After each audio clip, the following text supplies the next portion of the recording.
Airplane बनाने के लिए सबसे पहले इसे 3 अलग अलग हिस्सों में बनाया जाता है। फिर सबसे पहले इसके बीच वाले हिस्से को वर्कशॉप में लाया जाता है और फिर इसके दोनों विंग्स को इसके दोनों तरफ लगा दिया जाता है। दोनों विंग्स को अच्छी तरह से लगाने के बाद इसके पीछे वाले हिस्से को भी इससे जोड़ दिया जाता है और फिर इसी तरह से इसके आगे वाले हिस्से को भी इससे जोड़ दिया जाता है। फिर इन तीनों हिस्सों और विंग्स को आपस में जोड़ने के बाद एयरप्लेन अपनी प्रॉपर शेप में आ जाता है। फिर इस एरोप्लेन को हाइड्रोलिक मशीन के जरिए उठाया जाता है और फिर इसके नीचे की तरफ लैंडिंग गियर्स फिट कर दिए जाते हैं और फिर इस एयरप्लेन के सबसे इम्पोर्टेंट पार्ट यानी कि इसके इंजन को इसके विंग्स के दोनों तरफ लगा दिया जाता है। इंजन के लगने के बाद इसके विंग्स और इसके लैंडिंग गियर्स की अच्छी तरह से टेस्टिंग की जाती है और फिर फाइनली इसके इंटीरियर का काम शुरू होता है।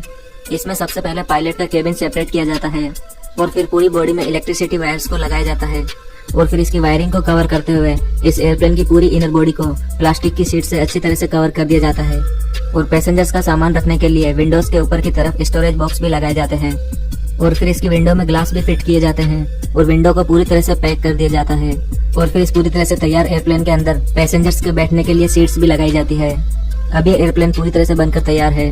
अब इस पूरी तरह से तैयार एयरप्लेन को पेंट करने के लिए आगे ले जाया जाता है। यहाँ इस एयरप्लेन के सभी इंपॉर्टेंट पार्ट विंडोज, इंजन और कॉकपिट को पूरी तरह से कवर करते हुए इस पर स्प्रे पेंट किया जाता है। अच्छी तरह से पेंट करने के बाद इस एयरप्लेन के ऊपर इसकी ओनर कंपनी का नाम भी प्रिंट कर दिया जाता है। फिर इस पूरी तरह से तैयार एयरप्लेन को रनवे पर ले जाकर इसे उड़ाकर देखा जाता है और फिर टेस्टिंग में सफल होने के बाद इस एयरप्लेन को ओनर कंपनी को सौंप दिया जाता है। अब देखते हैं हेलीकॉप्टर मेकिंग प्रोसेस।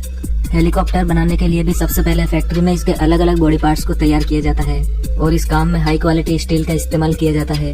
यहाँ हेलीकॉप्टर के इंजन के पार्ट्स को बनाने के लिए सीएनसी मशीन का इस्तेमाल किया जाता है। सीएनसी मशीन की मदद से इन पार्ट्स को काफी बारीकी से डिजाइन किया जाता है और फिर इन पार्ट्स को असेंबल करके पूरा इंजन तैयार किया जाता है।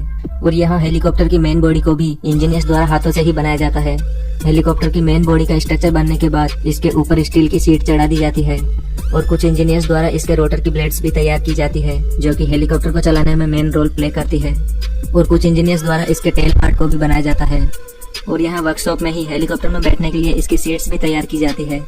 इसी तरह अलग अलग इंजीनियर्स द्वारा हेलीकॉप्टर के सभी बॉडी पार्ट्स को बनाया जाता है और फिर हेलीकॉप्टर के सभी बॉडी पार्ट तैयार होने के बाद इसकी मेन बॉडी को लैंडिंग स्किड्स पर खड़ा किया जाता है और फिर इसके टेल वाले पार्ट को भी इससे जोड़ दिया जाता है और यहीं पर ही हेलीकॉप्टर के फ्रंट ग्लास और साइड विंडो भी लगा दिए जाते हैं और फिर इस हेलीकॉप्टर में इंजन को भी अच्छी तरह से फिट कर दिया जाता है।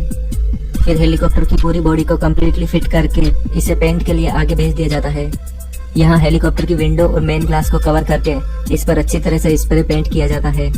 पेंट अच्छी तरह हो जाने के बाद इसे वापस से बाहर लाया जाता है और इसके इंजन वाले पार्ट से इसके रोटर को जोड़ा जाता है। रोटर लग जाने के बाद यह हेलीकॉप्टर पूरी तरह से बनकर तैयार हो जाता है। फिर वर्कशॉप से बाहर ले जाकर इस हेलीकॉप्टर की टेस्टिंग की जाती है और टेस्टिंग में सफल होने के बाद इसे इसके ओनर के पास पहुंचा दिया जाता है। दोस्तों, अगर आपको ये वीडियो पसंद आया है तो प्लीज इसे लाइक और शेयर करना न